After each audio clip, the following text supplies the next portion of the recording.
del turismo y quiero aquí, a propósito de una de los debates que teníamos en estos días, compartirles estas informaciones que el día que estábamos en ese debate, en esa discusión, me aportó el licenciado Joaquín Ricardo. Nosotros hablábamos del éxito de Fitur, de cómo la continuidad de Estado que hemos tenido en el turismo debería ser ejemplo para otros sectores, porque ha habido una preocupación constante y esa preocupación constante por levantar un mercado turístico en la República Dominicana la inició Joaquín Balaguer. Entonces, estos datos avalan eso que decíamos. Por ejemplo, y esto nos recuerda el licenciado Joaquín Ricardo, el turismo fue declarado de interés nacional, ¿ustedes saben qué año? En el año de 1968. Fue declarado el turismo de interés nacional. 1968 fue declarado el turismo. En 1969 se creó la Dirección Nacional de Turismo. Y esa Dirección Nacional de Turismo se convertiría en Secretaría de Turismo en el año de 1971. Y lo que nosotros hemos referido como lo que ocurrió con Playa Dorada se da con los fondos de Infratur. Esos fondos de Infratur que se crearon a través del Banco Central de la República Dominicana. Y eso ocurrió en el año de 1972. Y a partir de ahí se produjo el desarrollo del primer polo turístico del país. Muy exitoso en su momento. Luego hubo una caída por razones diversas, pero hoy ese modelo que ha sido transformado funciona muy bien. Muy bien, y Puerto Plata ha regresado como un polo turístico importante porque está ahora muy complementada por el flujo de cruceristas, de cruceristas a Puerto Plata, y ahora entonces está este proyecto que esperamos que pronto se desarrolle, que sería una consolidación, una ampliación del proyecto de Playa Dorada, que sería el proyecto de Punta Bergantín. Entonces, queríamos aportar esos datos que creo que dejan fuera de toda discusión quién es realmente el impulsor, el padre del turismo en la República Dominicana. Entonces, bueno, vamos a pasar a otro de los temas que teníamos aquí señalado inmediatamente. Bueno, ustedes ven la historia de lo que pasó con esta señora que produjo el rapto de esta niña. Están las historias que se han contado hasta ahora. Desde luego, esas cosas no se dejan en las historias, sino que tienen que ser objeto de una investigación que no deje ningún cabo suelto. Que no deje ningún cabo suelto. La señora, lo que se ha planteado, el relato es que la señora perdió un embarazo, pero siguió fingiendo que estaba embarazada porque no le dijo al marido que había perdido el embarazo. Parece que realmente tenía una relación con una persona, pero no convivía con esa persona porque no notó lo de que la persona había perdido el embarazo. Entonces, como ella aparenta ser una persona embarazada, aunque no tiene embarazo, pues dijo que lo había mantenido el embarazo. Y entonces, de repente, se presenta con que ella ha dado a luz. Que ella, la pareja le consiguió 10,000 pesos para el parto, que ella compró un uniforme de enfermera, que penetró a la maternidad. Hay cosas extrañas ahí porque cualquiera se puede vestir de enfermera, pero los porteros saben cuáles son las enfermeras del lugar y más por áreas. Y más de cada área. Es decir, no es verdad que una gente sencillamente se puede vestir de enfermera y pasarse por enfermera. No, ellos saben quiénes son las enfermeras. Ellos saben quiénes son las enfermeras del lugar. La familia cree que puede haber otras cosas. Sí, hay que investigarlo todo. Lo que yo veo innecesario, mi querido amigo doctor Surún, es involucrar a la policía en esto, porque imaginémonos que opere en la maternidad algún tipo de mafia, que opere alguna estructura que se dedique a este tipo de cosas. ¿Por qué el Ministerio Público o por qué la policía van a ser cómplices de eso? ¿Por qué razón? ¿Por qué razón van a ser cómplices de eso? Entonces, lo que tiene que producirse es una investigación, pero investigación sin lanzar este tipo de hipótesis alegres que lo que dañan imagen innecesariamente. Sí, esto hay que investigarlo. Esto hay que investigarlo. Y hay que investigar a todo el mundo. Y es verdad que donde se haya producido eso, hay que tomar medidas. Hay que tomar medidas. Es verdad que el que dirige un hospital donde haya ocurrido eso no debe seguir dirigiendo un hospital. Y tomar una serie de medidas y los responsables de esa área tienen que estar todos bajo investigación.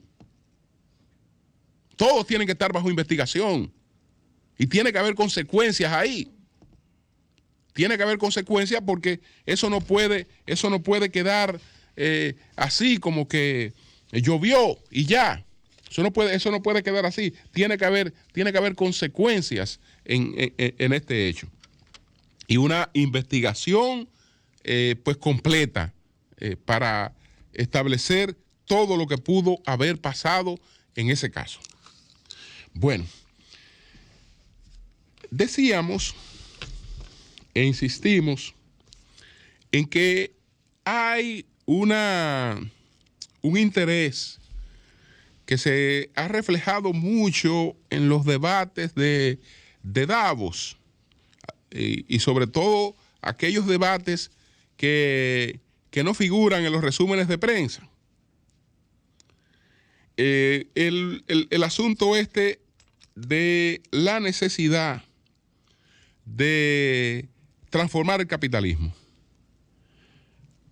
Hay varias razones, además de las que ya hemos enumerado. Una de ellas es que todos los sistemas sociales tienen caducidad. Y los sistemas anteriores al capitalismo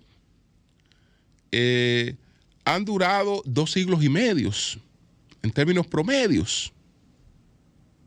Dos siglos y medio han durado en términos promedios. Entonces, el capitalismo no tiene por qué ser una excepción, porque ha habido más o menos un comportamiento histórico que ha sido así.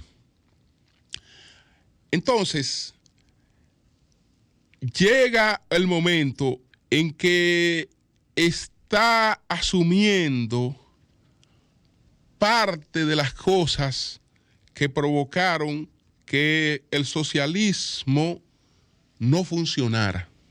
Ya esas cosas se están introduciendo en el capitalismo.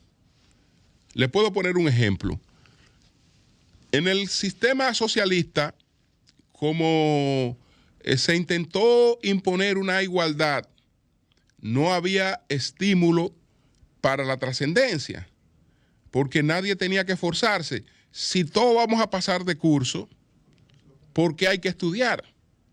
Si en definitiva después a todos nos van a poner la misma nota.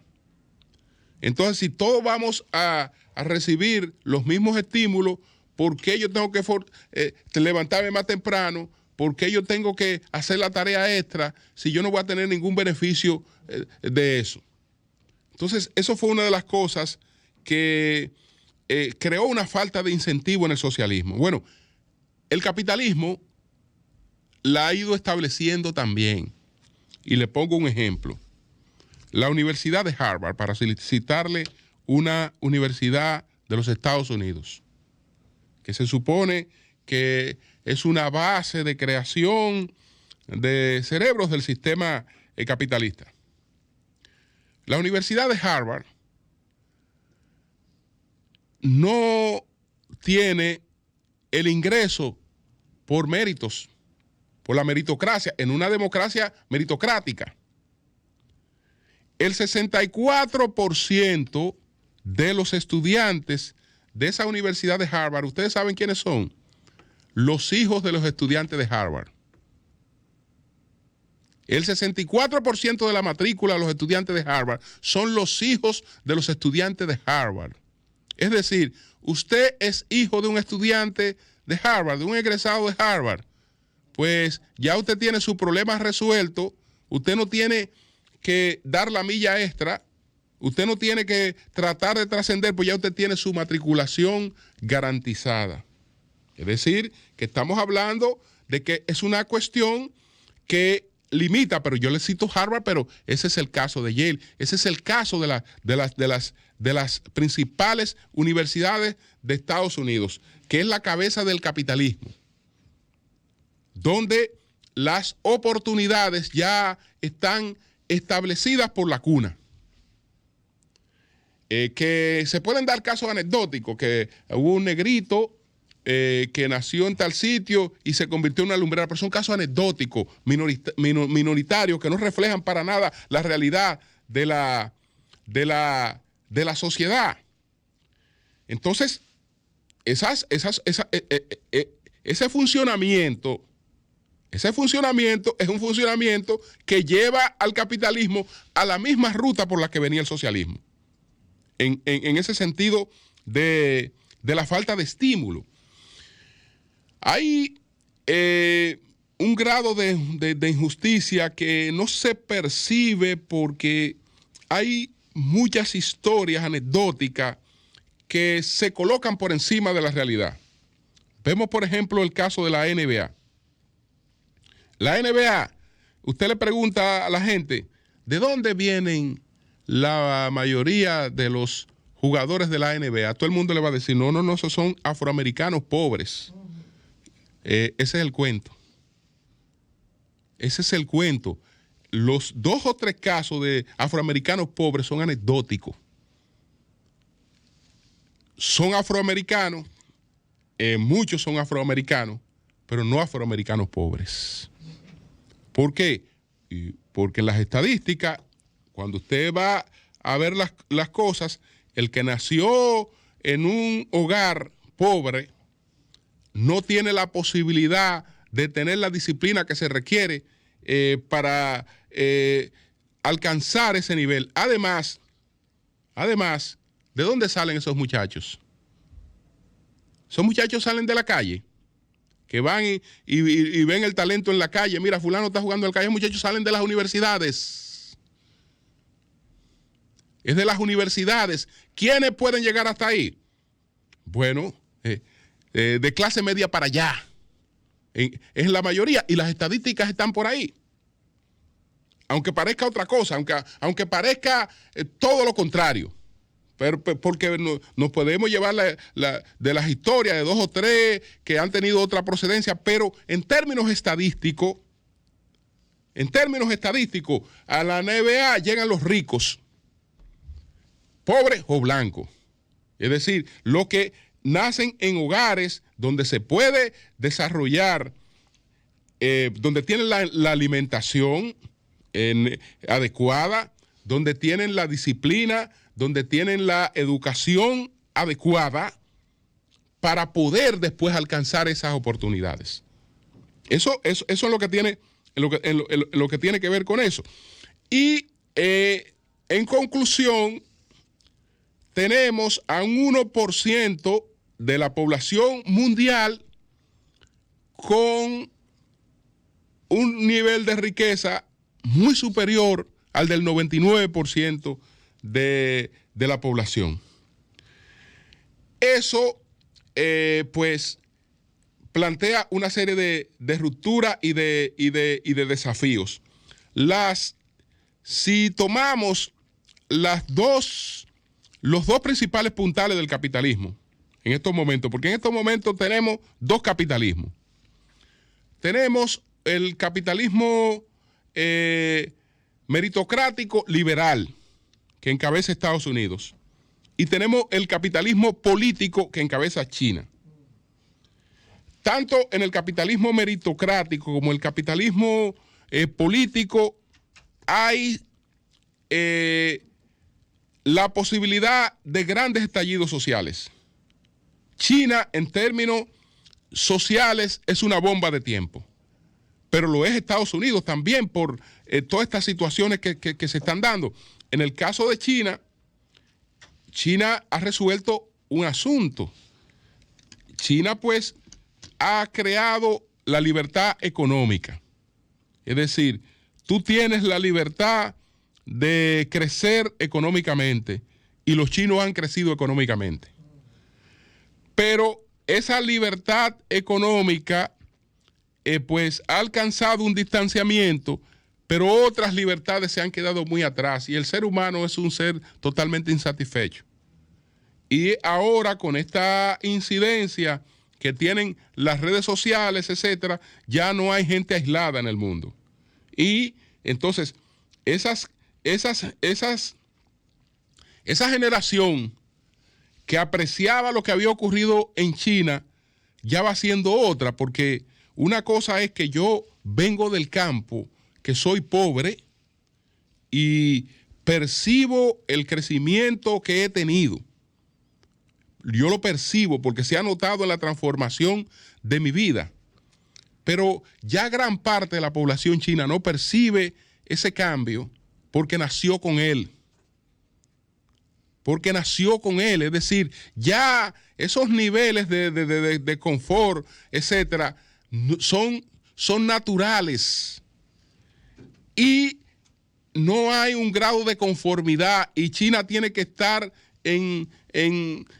haciendo muchísimas cosas para contener lo que puede producirse en cualquier momento. Y lo propio Estados Unidos. Lo propio Estados Unidos. Entonces, esas son las cosas que están planteando la necesidad de el gran reinicio, lo que Klaus Schwab llama el gran reinicio. Si no reformamos nosotros, estamos expuestos a estallidos que no vamos a controlar. Entonces, es mejor una reforma que el propio capitalismo la controle. Eso es parte de lo que está advirtiendo y lo que se está advirtiendo en estos debates fuera de mesa que se han estado dando en estos días o que se dieron en estos días en el Foro Económico Mundial en Davos. Cambio y fuera.